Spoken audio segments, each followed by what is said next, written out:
ഏവർക്കും ഹാജാസ് ക്ലാസ്സസിലേക്ക് ഹൃദ്യമായ ഹാർദമായ സ്വാഗതം.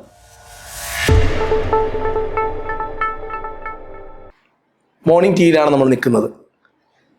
വിജയിക്കാൻ ചില വിജയികളിൽ അവർക്കൊരു വിജയ ഫോർമുലയുണ്ട്.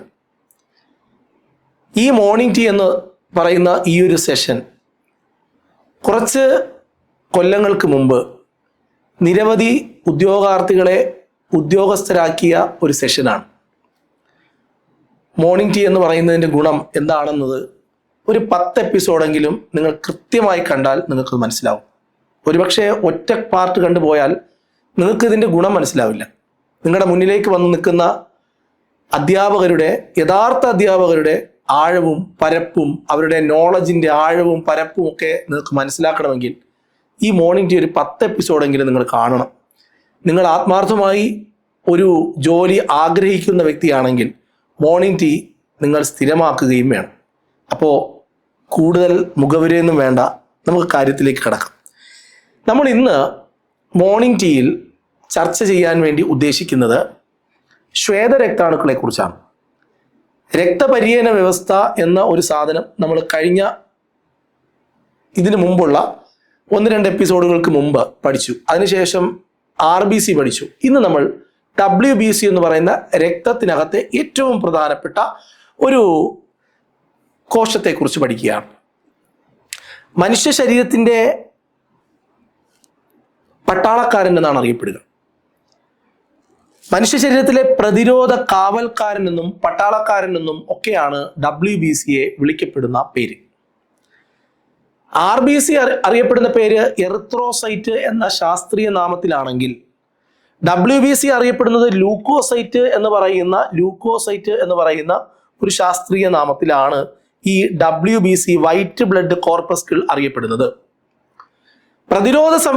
രക്തത്തിൽ പ്രതിരോധ സംവിധാനം ഉണ്ടാക്കുന്ന ഒരു ഘടകമാണ് WBC. ഈ WBCയിൽ 5 തരം ആൾക്കാരുണ്ട്. 5 തരം ആൾക്കാരുണ്ട്. ഒന്ന് ന്യൂട്രോഫിൽ എന്ന് പറയുന്ന ഒരു സാധനമുണ്ട്. രണ്ടാമത്തത് ഇസിനോഫിൽ. മൂന്നാമത്തത് മോണോസൈറ്റ് ഉണ്ട്, ലിംഫോസൈറ്റ് ഉണ്ട്, അതേപോലെ തന്നെ ബേസോഫിൽ ഉണ്ട്. ഇങ്ങനെയുള്ള 5 തരം WBCകളാണ് നമ്മളിലുള്ളത്. ഇതിൽ WBC 5 ഉള്ളതിൽ ഏറ്റവും വലുതേത് എന്ന് PSC ചോദിച്ചാൽ ഉത്തരം പറയണം, അത് മോണോസൈറ്റ് ആണ്. നമുക്കുള്ള WBCകളിൽ ഏറ്റവും വലിയ WBC 5 WBCകളിൽ ഏറ്റവും വലിയ WBC ഏത് എന്ന് ചോദിച്ചാൽ ഉത്തരം പറയണം, അത് മോണോസൈറ്റ് ആണ്. മോണോസൈറ്റ് ആണ് ഏറ്റവും വലിയ WBC എന്ന് അറിയപ്പെടുന്നത്.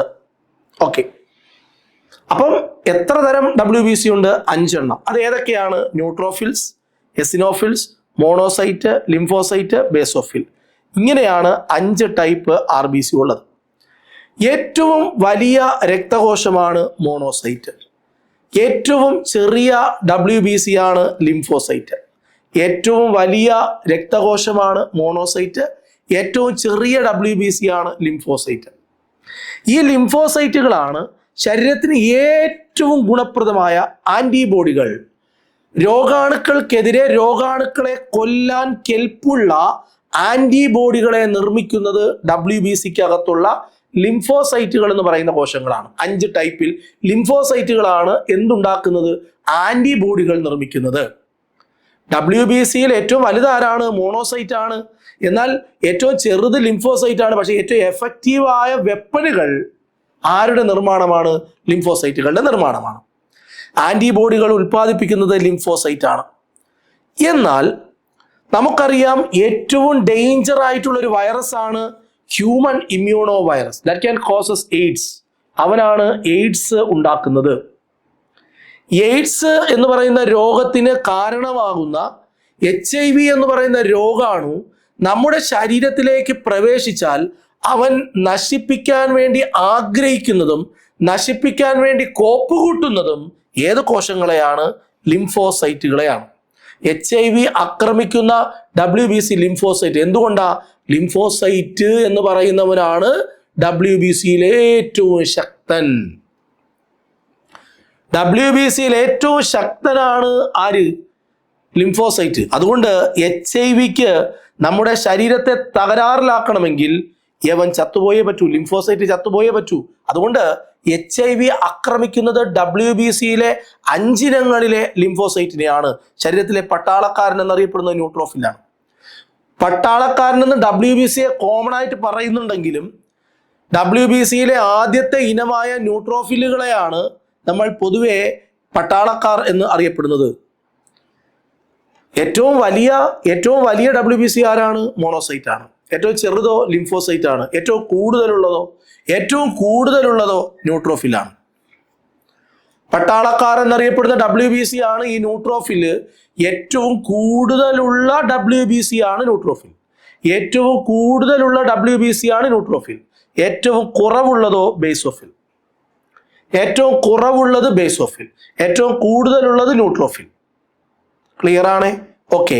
ശരീരത്തിലേക്ക് എത്തുന്ന വിഷവസ്തുക്കളെ നിർവീര്യമാക്കുന്ന WBC ആണ്. നമ്മുടെ ശരീരത്തിലേക്ക് കയറുന്ന വിഷപദാർത്ഥങ്ങളെ നിർവീര്യമാക്കുന്ന, ന്യൂട്രലൈസ് ചെയ്യുന്നത് ആരെന്ന് ചോദിച്ചാൽ ഉത്തരം പറയണം, അത് എസിനോഫിലാണ്. ലിംഫോസൈറ്റ് ആണ് ആന്റിബോഡികൾ നിർമ്മിക്കുന്നത്. നമ്മുടെ ശരീരത്തിനകത്ത് കയറുന്ന വിഷപദാർത്ഥങ്ങളെ നിർവീര്യമാക്കുന്ന WBCയുടെ പേരാണ് എസിനോഫിൽ എന്ന് പറയും. ഓക്കെ. അസ്ഥിമജ്ജ എന്ന് പറഞ്ഞാൽ ഇംഗ്ലീഷിൽ എന്താ പറയുക? ബോൺ മാരോ, പ്ലീഹ, ലിംഫ് ഗ്ലാൻഡ്. ഇവരാണ് WBCയുടെ നിർമ്മാണത്തിലെ പ്രധാനപ്പെട്ട കാര്യങ്ങൾ. WBCയുടെ നിർമ്മാണം നടക്കുന്നത് ബോൺ മാരോയിൽ മാത്രമല്ല, പ്ലീഹയിലും ലിംഫിലും ഒക്കെ കൂടിയാണ് WBC 5 ഇനങ്ങൾ നിർമ്മിക്കപ്പെടുന്നത്. RBC പഠിപ്പിച്ചപ്പോൾ നമ്മൾ പറഞ്ഞു 120 ദിവസമാണ് അതിൻ്റെ ആയുസ് എന്ന്. അത്രയും ആയുസ്സൊന്നും WBCക്ക് ഇല്ല. ഏകദേശം ഒരു 2 ആഴ്ച 15 ദിവസമാണ് ഇതിൻ്റെ കാലാവധി. 14-15 ദിവസം. 14 to 15 days ആണ് ഇതിൻ്റെ ലൈഫ് സ്പാൻ, WBCയുടെ ലൈഫ് സ്പാൻ. RBC ആണ് ഒരു മനുഷ്യന്റെ ശരീരത്തിലെ ഏറ്റവും കൂടുതലായി കാണപ്പെടുന്ന കോശം. 1 മില്ലിമീറ്റർ ക്യൂബ് രക്തത്തിൽ ഏകദേശം 45 മുതൽ 60 ലക്ഷമാണ് RBCയുടെ അളവ്. അങ്ങനെ നോക്കുമ്പോൾ RBC ഒരു 500 എണ്ണം നമ്മുടെ ശരീരത്തിലുണ്ടെങ്കിൽ അതിന് പകരം ഒരു WBC ഉള്ളത്. അതിൻ്റെ അംശബന്ധം 500:1 ആണ്. 500:1 ആണ്. 1 മില്ലിമീറ്റർ ക്യൂബ് രക്തത്തിൽ RBCയുടെ അളവ് എന്ന് പറയുന്നതാണ് നമ്മൾ നേരത്തെ പറഞ്ഞ 45 to 60 ലക്ഷം. എന്നാൽ ഇവിടെ 6000 മുതൽ 10000 എണ്ണം മാത്രമേ ഉള്ളൂ. അതുകൊണ്ടാണ് RBCയുടെയും WBCയുടെയും റേഷ്യോ വളരെ കുറഞ്ഞു പോയത് എന്ന് നമുക്ക് പറയാം. 500:1 ആയി പോയത്. ഓക്കെ. അപ്പോൾ വേറൊരു പ്രധാനപ്പെട്ട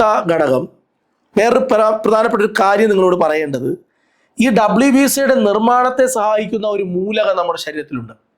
അവൻ്റെ പേരാണ് സെലീനിയം എന്ന് പറയും. സെലീനിയം എന്ന് പറയുന്ന ഒരു മൂലകമാണ് നമ്മളിൽ WBCയുടെ നിർമ്മാണത്തെ സഹായിക്കുന്ന മൂലകം. സെലീനിയം എന്ന് പറയുന്ന വാക്കിന്റെ അർത്ഥം ചന്ദ്രൻ എന്നാണ്. ചന്ദ്രൻ. ഹീലിയം എന്ന വാക്കിന്റെ അർത്ഥം സൂര്യൻ എന്നാണ്. ടെല്ലൂറിയം എന്ന് പറയുന്ന ഒരു എലമെന്റ് ഉണ്ട്, ഭൂമി എന്നാണ് അതിന്റെ അർത്ഥം. ഇതൊക്കെ പഠിക്കണം. സെലീനിയം എന്തിനു സഹായിക്കുന്നു? WBCയുടെ നിർമ്മാണത്തെ സഹായിക്കുന്നു. സെലീനിയം എന്ന പദം എന്തിനെ സൂചിപ്പിക്കുന്നു? ഭൂമിയുടെ ഒരേ ഒരു ഉപഗ്രഹമായ ചന്ദ്രനെ സൂചിപ്പിക്കുന്നു. ഭൂമിയെ സൂചിപ്പിക്കുന്ന എലമെന്റ് ഏതാണ്? ടെല്ലൂറിയം ആണ്. എന്നാൽ ഹീലിയം സൂര്യനെ സൂചിപ്പിക്കുന്ന എലമെന്റ് ആണ്. ഇനി ശരീരത്തിൽ സെലീനിയത്തിന്റെ കുറവുണ്ടെങ്കിൽ ഉണ്ടാകുന്ന രോഗമാണ് ക്യാഷൻ ബെക്ക് രോഗം. സെലീനിയത്തിന്റെ കുറവുണ്ടെങ്കിൽ WBCയുടെ ഉൽപാദനവും കുറയും. ക്യാഷൻ ബെക്ക് രോഗം എന്നാണ് അറിയപ്പെടുക. ഈ WBCയുടെ വളർച്ചയ്ക്ക് ആവശ്യമായ ഒരു ലോഹമാണ് സെലീനിയം.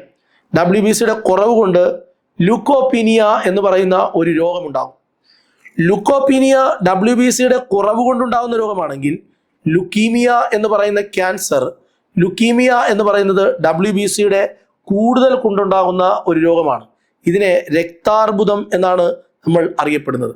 WBCയുടെ കൂടുതൽ കൊണ്ട്, WBCയുടെ എക്സസീവ്നെസ് കൊണ്ട് ഉണ്ടാകുന്ന രോഗമാണ് ലുക്കീമിയ. ലൂക്കോപീനിയ WBCയുടെ കുറവ് കൊണ്ടുണ്ടാകുന്ന രോഗമാണ്.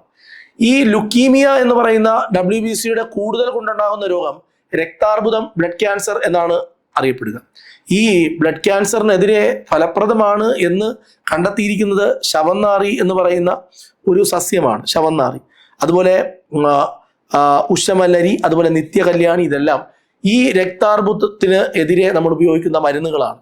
ഓക്കെ, ഈ പല മരുന്നുകളും നമ്മൾ ഇലകളിൽ നിന്നാണ്, ഇലച്ചെടികളിൽ നിന്നാണ് ഉണ്ടാക്കിയെടുക്കുന്നത്. അതിനെ എക്സ്ട്രാക്ട് ചെയ്തിട്ടാണ് പലതരത്തിലുള്ള മരുന്നുകളും നമ്മൾ ഉണ്ടാക്കുന്നത്. ഇവിടെ ശവന്നാറിയിൽ നിന്ന് ഉൽപ്പാദിപ്പിക്കുന്ന ഔഷധമാണ് വിൻക്യുസ്റ്റിൻ എന്ന് പറയുന്ന ഒരു ഔഷധം. വിൻക്യുസ്റ്റിൻ എന്ന് പറയുന്നത് ശവന്നാറിയിൽ നിന്ന് ഉണ്ടാക്കിയെടുക്കുന്ന ഒരു മരുന്നാണ്. WBCയെ കുറിച്ചുള്ള ചർച്ച ഇവിടെ അവസാനിപ്പിക്കുകയാണ്. പ്രിയമുള്ളവരെ, ഹാജാസ് ക്ലാസ്സസിൽ ഈ വരാനിരിക്കുന്ന 2026 നോട്ടിഫിക്കേഷൻ വരുന്ന LP UP പരീക്ഷ, ഈ 2025-ലും 26-ലും 27-ലും ഒക്കെ നടക്കാനിരിക്കുന്ന മുഴുവൻ പരീക്ഷകൾക്കും വേണ്ടിയിട്ടുള്ള ജനറൽ PSC ബാച്ച്, ഇങ്ങനെ 2 പ്രധാനപ്പെട്ട ബാച്ചിലേക്കുള്ള ഗംഭീരമായ ക്ലാസ്സുകൾ എൻ്റെ നേതൃത്വത്തിൽ നടക്കുകയാണ്. എൻ്റെ അധ്യാപന ശൈലിയും എൻ്റെ എക്സ്പീരിയൻസും എൻ്റെ ക്വാളിഫിക്കേഷനും ഒക്കെ നിങ്ങൾക്ക് ഒരു ജോലി നേടാൻ തീർച്ചയായും ഉപകരിക്കും. ഞാൻ സെലക്ട് ചെയ്തിട്ടുള്ള എൻ്റെ ഈ ഒരു ക്ലാസ്സിലേക്ക് തിരഞ്ഞെടുത്തിട്ടുള്ള അധ്യാപകരെല്ലാം എന്നോടൊപ്പം നിൽക്കാനും എന്നെക്കാളും മുന്നിൽ നിൽക്കാനും കഴിവുള്ള, ശേഷിയുള്ള, എക്സ്പീരിയൻസും അതോടൊപ്പം തന്നെ ആ കണ്ടന്റിൽ, ആ ഒരു സബ്ജക്റ്റിൽ നോളജുള്ള സബ്ജക്റ്റ് എക്സ്പേർട്ടുകളാണ് നിങ്ങളുടെ മുന്നിലേക്ക് വരുന്നത്. നിങ്ങൾക്ക് വിശ്വസിക്കാം, നിങ്ങൾക്ക് ധൈര്യമായി ചേരാം. ഇവിടെ ഒരു പ്രശ്നമെന്ന് പറയുന്നത്, നമുക്കിത് പർച്ചേസ് ചെയ്യണമെങ്കിൽ കാശ് വേണം അല്ലേ? ഈ ക്ലാസ്സിന് നിങ്ങളിടുന്ന മൂല്യം എന്ന് പറയുന്നത്, ഇതിൻ്റെ ഫീസിൻ്റെ 60% നിങ്ങൾ ജോലി കിട്ടിയിട്ട് അടച്ചാൽ മതി. ബാക്കി 40% നിങ്ങൾ അടച്ച് നിങ്ങൾക്ക് ജോയിൻ ചെയ്യാം. ഇതിനേക്കാളപ്പുറം എന്ത് തരാനുണ്ട്? അപ്പോൾ ഒരു വലിയ സന്തോഷം കൂടി നിങ്ങൾക്ക് കിട്ടിക്കാണും എന്ന് പ്രതീക്ഷിക്കുന്നു. നമുക്ക് വീണ്ടും കാണാം. Bye bye.